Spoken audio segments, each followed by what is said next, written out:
Assalomu alaykum hurmatli tinglovchi. Bugungi dars mavzuyimizda mini pechlarni prinsipial elektr sxemasini ishlashi. Prinsipial elektr sxemalar jihozning elementlarini bir-biriga bog'lovchi sxema hisoblanadi va u qanday bog'langanligini ko'rsatib beradi.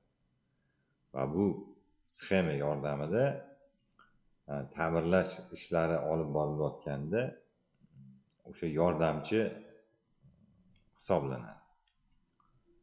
Shuning uchun prinsipial sxemaga tayangan holda buzuqlik nuqsonlari qidirib topiladi. Hozirgi sxemamiz mini pechning prinsipial elektr sxemasi deyiladi. Bu yerda har bir element asl holida fotosurat sifatida qo'yilgan va prinsipial elektr sxemada qanday bog'lanishi, ya'ni chizilish tartibi qandayligi ko'rsatib o'tilgan. Ya'ni masalan, vaziyatlar kaliti mana bu ko'rinishda chiziladi. Elektr dvigatellar mana bu ko'rinishda chiziladi. Lampochkalar mana bu ko'rinishda chiziladi. Keyin esa mana bu ko'rinishda chiziladi. Kalitlar agar harorat bo'yicha bo'ladigan bo'lsa, T harorat deb ko'rsatiladi. Agar vaqt bo'yicha bo'ladigan bo'lsa, shu yerga kalit time deb yozilyapti, ya'ni vaqt bo'yicha ko'rsatilgan bo'ladi. Men gapimning boshida gapirdimki, buzuqlik nuqsonlari qidirilib topilayotgan vaqtda shu elementlarni tekshirish jarayonida qaysi element elektr zanjiriga qanday ulanganligini qarab turib ta'mirlash ishlari amalga oshiriladi. Buning sababi shundan iboratki, shu elementlar birinchi navbatda sxemada chizilish tartibi va uning vazifasi va unda qanday uchraydigan buzuqlik nuqsonlari ko'rib chiqiladi. Buning sababi shundan iboratki, bir element bir nechta buzuqlik nuqsonlari bo'lishi mumkin. Masalan, elektr dvigatelni oladigan bo'lsak, u tormozlanib ishlashi mumkin.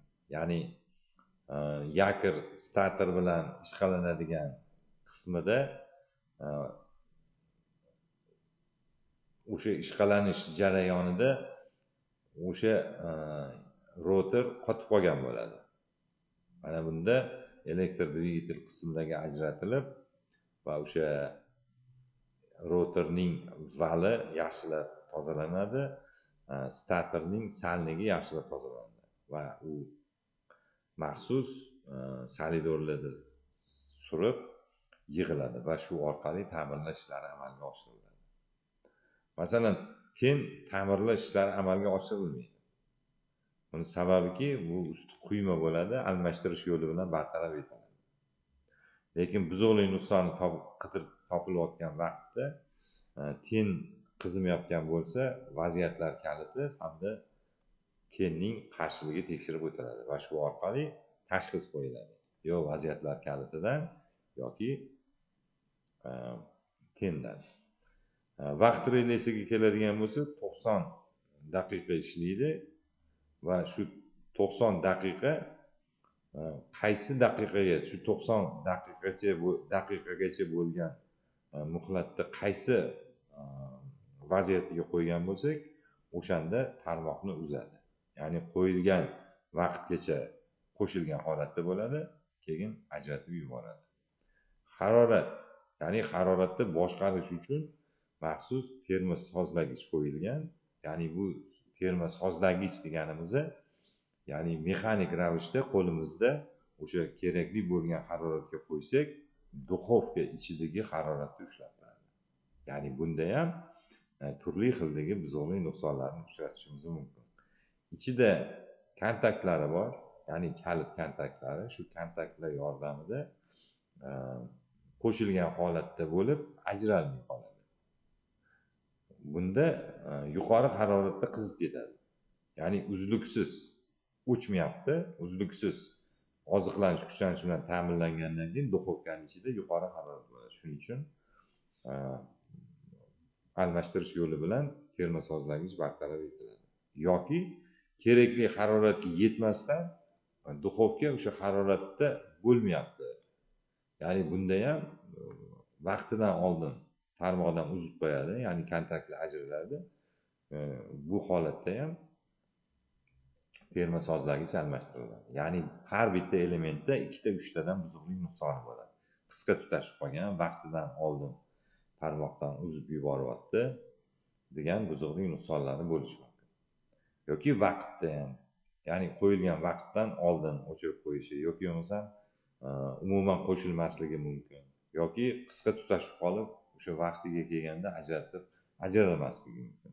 Ya'ni bunday defektlar qidirilayotgan vaqtda albatta prinsipial elektr sxema kerak bo'ladi. Shuning uchun prinsipial sxemani yaxshi bilishimizni talab etiladi.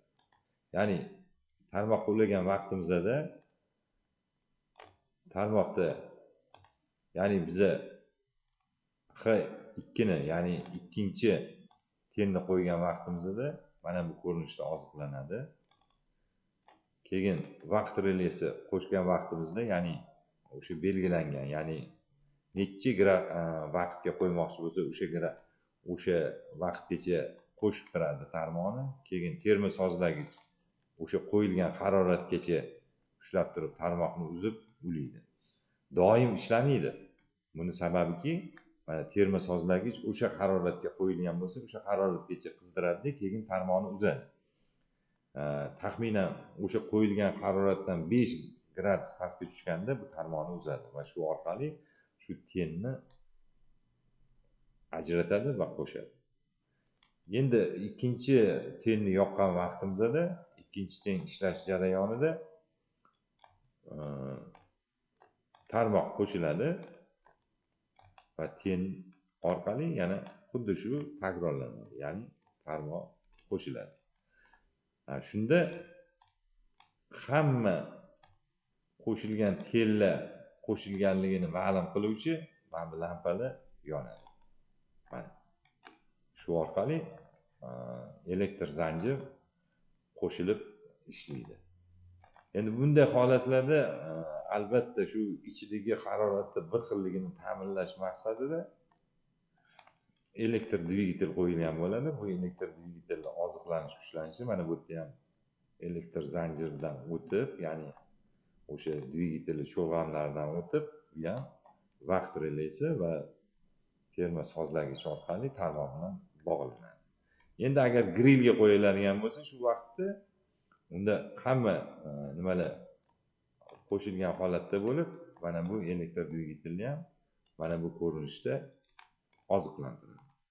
Ya'ni vaziyatlar kaliti deganimiz bu hamma elementlarni qo'shib ajratuvchi kalit vazifasini bajaradi va shu orqali mini pech ishlaydi.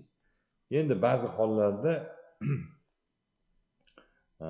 yuqori vaqt kerak bo'lib qoladi. Ya'ni terma vaqt mexanik timerli releda moslama borki 90 daqiqa ishlab turadi yoki bo'lmasa o'sha 0 holatiga qo'yib turib chap tomonga burasak uzluksizlikni ta'minlaydi. Ya'ni uzluksiz ishlaydi. Mana shu elektr zanjir qo'shiq holatda uzluksiz o'sha temperaturani ichki haroratda saqlab turadi va shu orqali uzluksiz ishlaydi. Agar biz 0 dan 10 tomonga buradigan bo'lsak, unda o'sha necha daqiqaga qo'yadigan bo'lsak, o'sha daqiqada tarmoqni uzib yuboradi. Hurmatli tinglovchi, bugungi dars mavzuyimiz o'z nihoyasiga yetdi. Keyingi darslarda har bir elementning qanday buzuqlik nuqsonlari uchraydi mavzusi bo'ladi. Bugungi dars mavzuyimiz o'z nihoyasiga yetdi. Xayr, keyingi darslarda uchrashguncha.